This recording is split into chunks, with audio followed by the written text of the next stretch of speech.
Hi guys, so today I'm working on a beef hide. I thought I'd run over with the method I use.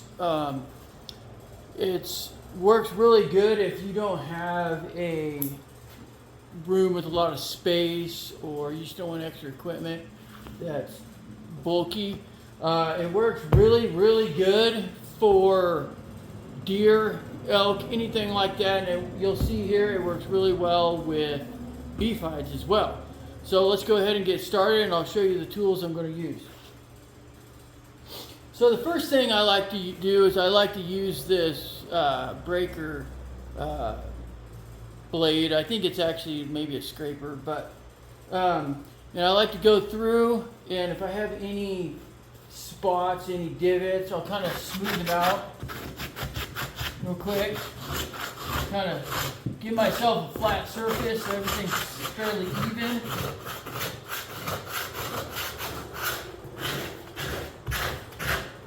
It doesn't have to be perfect, it just needs to be fairly good.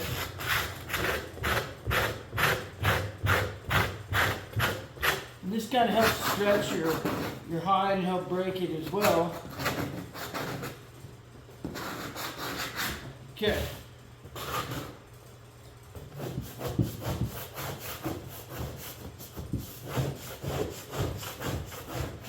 This blade is really thin, but it's not sharp at all. Just really kind of a fine edge on it.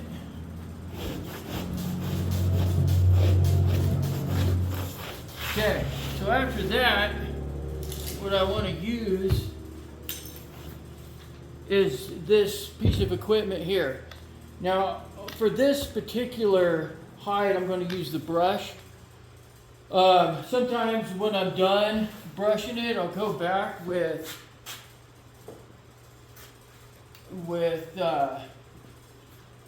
this polisher. It's just this tool here I got from Harbor Freight. It's like 140 bucks. It works good just for touching up or even doing these big hides. It takes a little bit longer on these big hides, but it goes pretty fast. So this right here is just what they call a stripping. Stripping drum, and this is a sanding drum or a finishing drum. And this is 60 grit, and this doesn't have. Oh, this is 40 grit. So a lot of times, what I'll do is after I brush this off, I'll switch to the 40, and then I'll switch to the 60. So I'll show you, let's go ahead and get started, and I'll show you what it looks like when I'm done.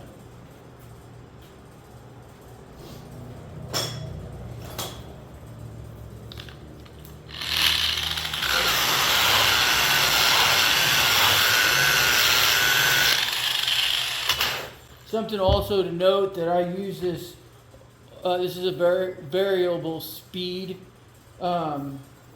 grinder. So what I use it on is 1. I rarely use it past 1.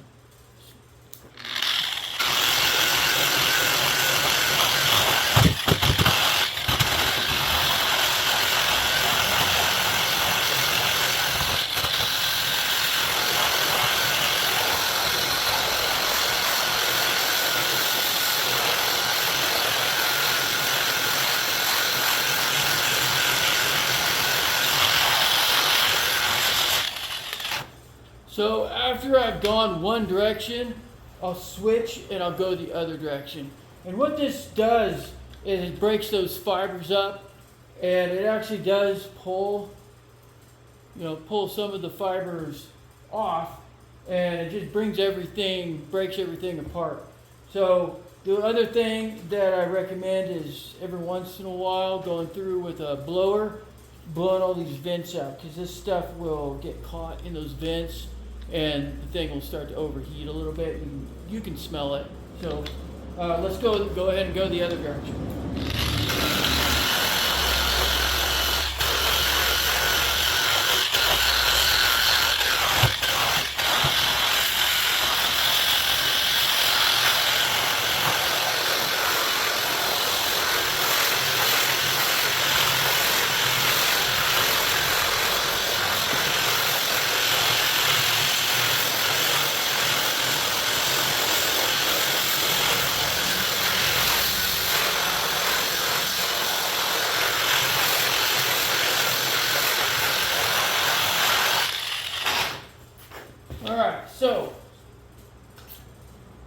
sometimes after you've gone over with this, you kind of want to take your scraper again and just, you have any hard spots or any irregular areas, I'll go through and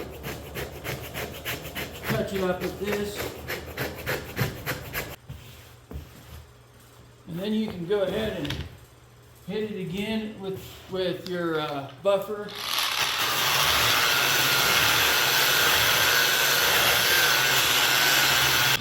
So I will go ahead and put this in a tumbler just to kind of finish it off, kind of give it a little more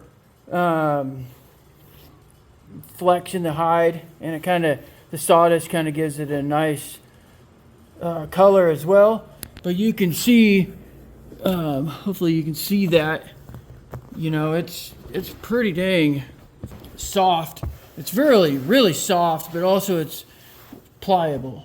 So you can see if you can see that, but right here in the flank area, it's naturally softer, so it breaks up a lot more. And this is a lot of times where I'll come back with my sander and break these fibers shorter, just because I like it to look more consistent.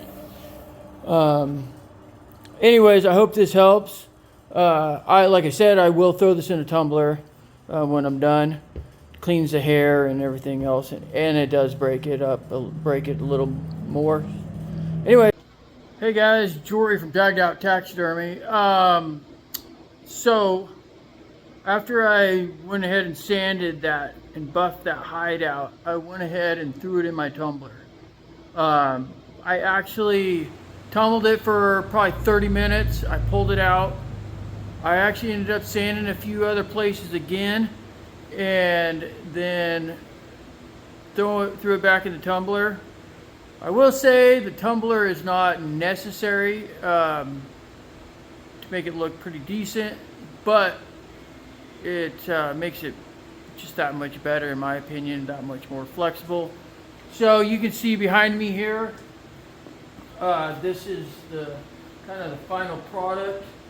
You can see it's extremely flexible and very soft. So I